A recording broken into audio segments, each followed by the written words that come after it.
ढूंढी ATM machine है। ढोड़िया में एटीएम मशीन है।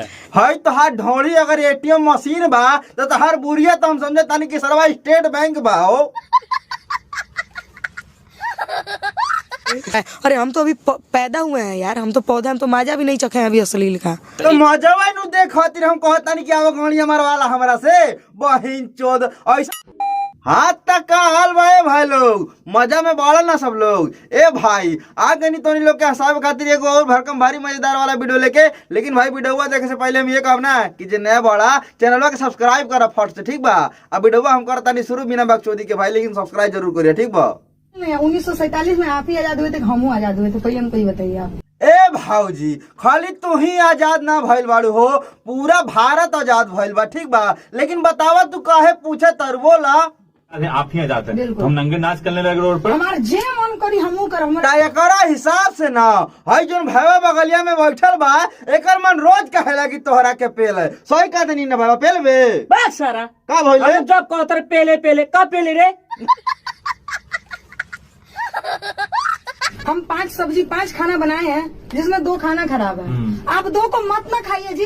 ए भाऊजी हई इतना महंगा तरकारी मिलेला बाजार में, भाई तो गाड़ मारा के दिन भर तरकारी लेके आवतानी और कहा तारू कि 2 को मत खइया। भाई जो अगर खराब बनल ना तो इतना मार मार भाई के गाड़ वाला सब फाट जाई। तो ये सर हई मटका जब बनी तो का होई रे भाऊजी के ख्याल जाई, अब का होई समझ लो घंटा। हाँ अश्लीले होई के कुछ साफ अश्लील गाएंगे, 24 में ब्याह करके घर बसाएंगे, 24 में घर बसाएंगे और सुहाग रात कब मनाएंगे। ओ भाऊजी बोला गोड़िया कम मरेबू हमनी से बोला।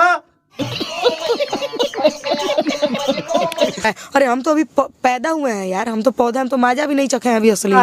तो मजावा नु देख खातिर हम कहतानी कि आवा गाड़िया मारवाला हमरा से बहिन चोद ऐसा कह तारू इसे अभी दूध पिए तारू बहिन चोद 5-5 किलो के दूध बेचे तारू कि हमरा चोलिया में 5 किलो दूध बा और कहा तारू बहिन चोद की जो ना हम लइका बानिए बहिन मजा नहीं खिचकले बानिया ना रे वो बड़ा बड़ा लौका था लेकिन एकदम वो यारवा चूस के रोक देले बारे। तो बड़ा भइल भी है तब नु।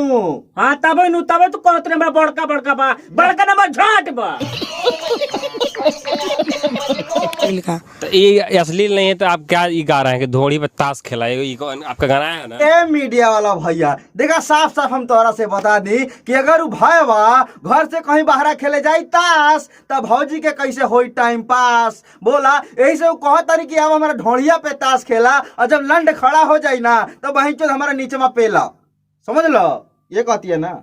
सही कहता रे यही से कहती है भौजी की आवा ढोड़िए पे खेला ताश। लेकिन ए भौजी हम साफ साफ बता दी तोरा के कि ताश 2 गो मनाई ना खेले ना, 1 गो मनाई खेलेला, 4 गो 6 गो रहेला। और जब पेले लगी 6 गो ना तो वही चौथ गाना वाला सब फाट के एकदम झाट हो जाई, सड़ जाई सब। ढूंढी एटीएम मशीन है। ढोड़िया में एटीएम मशीन है। ए भाऊजी है तो हाथ ढोड़ी अगर एटीएम मशीन बा तो तहार बुढ़िया तो हम समझे तानी कि सरवा स्टेट बैंक बा हो। सही कहनी ना बोले सरवा सोचा अरे साला अरे हम तो सपना देखत रहनी का चीज के कि ढोड़ी के एटीएम मशीन होला। अच्छा वहाँ से पैसा आता है। अभी एक और चंदन ए चंदन भाऊजी बहन जो तहनी के ढोड़िया में का करबू सरवा हमारा समझ में नहीं ख्यात। केहू कहेला कि ढोड़ी चाटे वाला चीज है और केहू कहेला कि बहन तो ढोड़िया में कीली लेके खोदता और तू कहतारू बहन चो की ढोड़िया एटीएम मशीन है। बहन चो मिलबो ना तो ढोड़िया में डार के ऐसा हिलाई बहन चो की सारा माल ढोड़िया में गिर जाई, समझ लू। ढोड़िया में गिरला से कुछ ना होई, तब का होई लाड़ चाटा ढोड़ी खोद के कुआं होगा।